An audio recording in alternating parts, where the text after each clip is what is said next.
ষড়যন্ত্রকারীরা আবারও মাথা চাড়া দেওয়ার সুযোগ পাবে। জনগণের ঐক্য সবচাইতে বেশি প্রয়োজন। কোন কোন রাজনৈতিক দল সংখ্যানুপাতিক নির্বাচনী ব্যবস্থার দাবি তুলেছেন।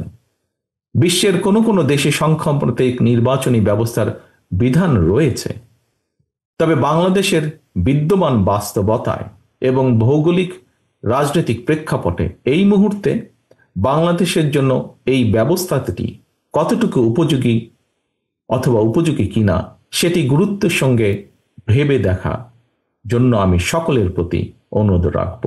বাংলাদেশের গণতান্ত্রিক বিধি ব্যবস্থাকে শক্ত ভিত্তির উপর প্রতিষ্ঠিত রাখতে হলে, বাংলাদেশকে তাবেদার মুক্ত রাখতে হলে এই মুহূর্তে জনগণের ঐক্য সবচাইতে বেশি প্রয়োজন।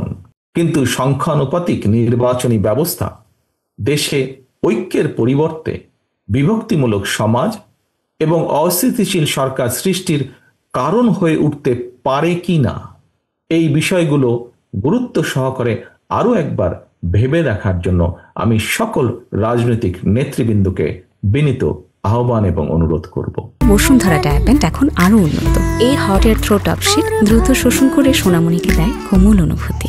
সংখ্যানুপাতিক নির্বাচনী ব্যবস্থার আড়ালে পুনরায় দেশের রাজনীতিতে নিজেদের অজান্তেই পতিত পরাজিত পলাতক ফ্যাসিস্ট অপশক্তির পুনর্বাসনের পথ সুগম করে দেওয়া হচ্ছে কিনা, এই বিষয়টিও আমাদের প্রত্যেকের অত্যন্ত সিরিয়াসলি ভাবা দরকার।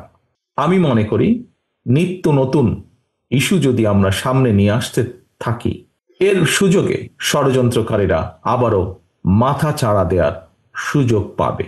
গণতান্ত্রিক রাজনৈতিক দলের প্রিয় সহকর্মীবৃন্দ, অন্তর্বর্তীকালীন সরকারের পক্ষে জনগণের সমস্যা সম্ভাবনার কথা তাদের কাছে পৌঁছানোরও তেমন কোনো মাধ্যম নেই রাজনৈতিক দলগুলোর যেমন থাকে। সুতরাং সংস্কারের ইস্যু নিয়ে আমরা যদি অন্তর্বর্তীকালীন সরকারকে ব্যস্ত রাখি, তাহলে হয়তো বা সেটি জনগণকে তাদের রাজনৈতিক এবং অর্থনৈতিক অধিকার থেকে বঞ্চিত রাখতে পারে।